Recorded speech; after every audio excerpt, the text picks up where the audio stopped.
তো আমি কলেজের ছাত্র ছিলাম, 17 ব্যাচের। তো আসলে ইউনিভার্সিটিতে পড়বো বা এরকম আগে থেকে কোনো প্ল্যান ইনফ্যাক্ট এরকম ছিল না। তো আহ, আমার একটা এইম ছিল স্বাভাবিকভাবেই। এই সমস্ত কলেজে যারা পড়ে তাদের ডিফেন্সে তাদের ইচ্ছে থাকে। ইনফ্যাক্ট সেটা ইনিশিয়াল অবস্থায় আমারও ছিল। তো যাই হোক, পরবর্তীতে আহ এখানে আইসিসবি পরীক্ষা দিতে হয়, দেওয়ার পরে 4 দিন পরে তো তারা রেজাল্টটা দেয়।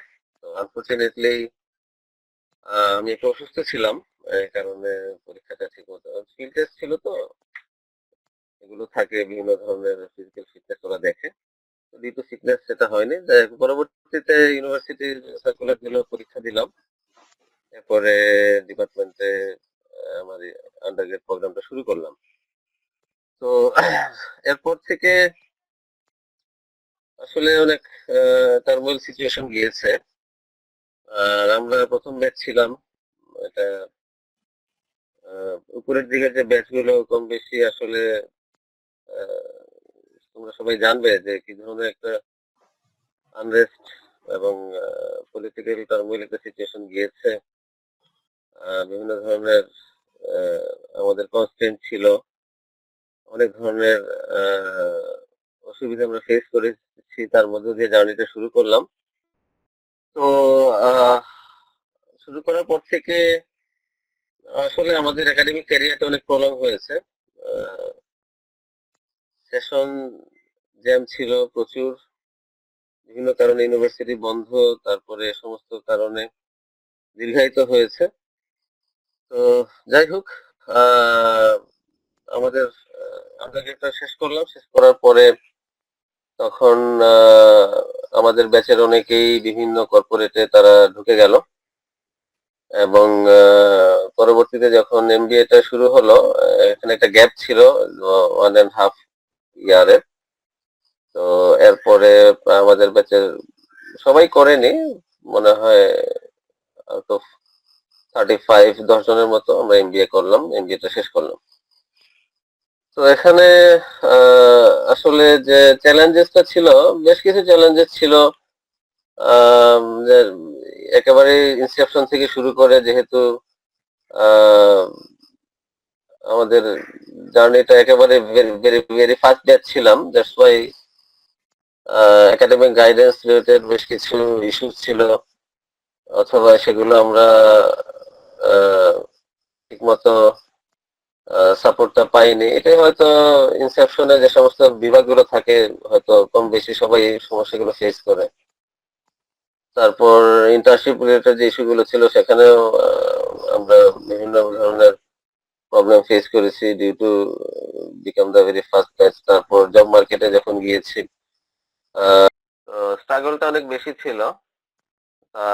বাট আসলে আমি বলবো যে আমাদের ব্যাচের জন্য, আহ, শুধু আমাদের ব্যাচ নয়, আসলে আরো সিনিয়র মোস্ট যে প্রথম যে ব্যাচ গুলো ছিল, একটা ধৈর্যের একটা পরীক্ষা ছিল ইনফ্যাক্ট, যে এখানে কতটুকু আমরা ধৈর্য ধরে আমরা আমাদের একাডেমিক জার্নিটা কন্টিনিউ করতে পারি। এটা পরীক্ষার মতোই ছিল। আমি যখন আজকে চিন্তা করি, আজকে আমি ফ্যাকাল্টি, আমার স্টুডেন্ট দের ক্লাস আমি নিচ্ছি, বা তাদের আহ, কতটুকু দেরি হচ্ছে সেটা আমাদের সবার নলেজে থাকে। তো যে যে ধরনের ডিলে হয়েছে, যে ধরনের সমস্যা আমরা ফেস করেছি, এগুলো আসলে আজকালকার যুগে বা এখন এই প্রবলেম গুলো আজকালকার ছেলেরা কতটুকু আসলে ফেস করতে পারবে, অথবা তারা কতটুকু ধৈর্য রাখতে পারবে, এটা নিয়ে আমার অনেক সন্দেহ আছে আর কি। যাই হোক, আল্লাহ তাআলার অশেষ রহমত যে আমরা সাকসেসফুলি শেষ করেছি। অনেকে কর্পোরেটে গিয়েছে, আমরা 10 জন এমবিএ করেছি। এমবিএ করার পরেও বাকি বাকিরা, আমি ফ্যাকাল্টি হিসেবে জয়েন করলাম, বাকিরা বিভিন্ন কর্পোরেটে গিয়েছে, সাকসেসফুলি সবাই তাদের কাজ করে যাচ্ছে।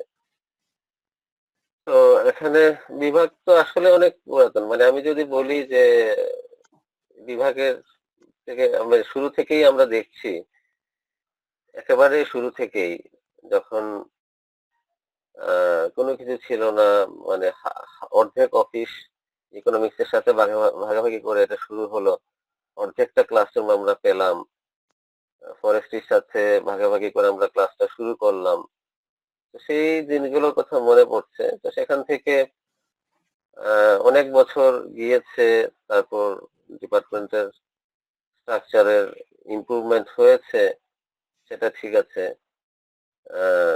বাট আমার মনে হয় যে যতটুকু সময় গিয়েছে সেই সময়ের তুলনায় আমাদের গ্রোথের অথবা আমাদের ডেভেলপমেন্টটা আরো একটু বেশি হওয়া উচিত ছিল, অথবা আমাদের মানে অ্যাসোসিয়েশনটা এটা আরো কিছু অ্যাক্টিভিটি এবং আরো একটু ভাইব্রেন্ট হলে এটা সবাই পার্টিসিপেশন বাড়বে এবং অ্যাসোসিয়েশন থেকে ডিপার্টমেন্টের কন্ট্রিবিউশনটা অনেক বেশি হবে।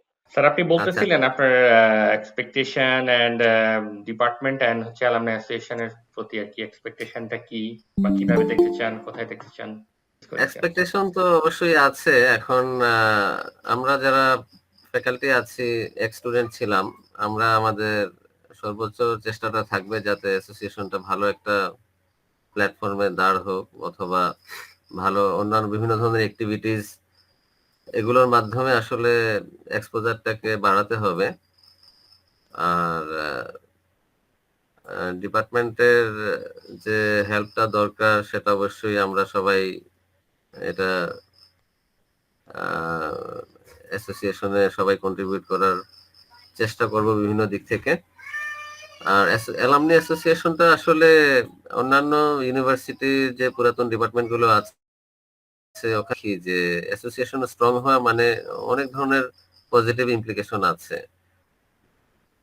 একটা হচ্ছে মানে কানেক্টিভিটির জায়গা থেকে এক্সিস্টিং স্টুডেন্টরা তারা বেনিফিটেড হয়, আর ডিপার্টমেন্ট বেনিফিটেড হয়, সিগনিফিকেন্টলি হয়।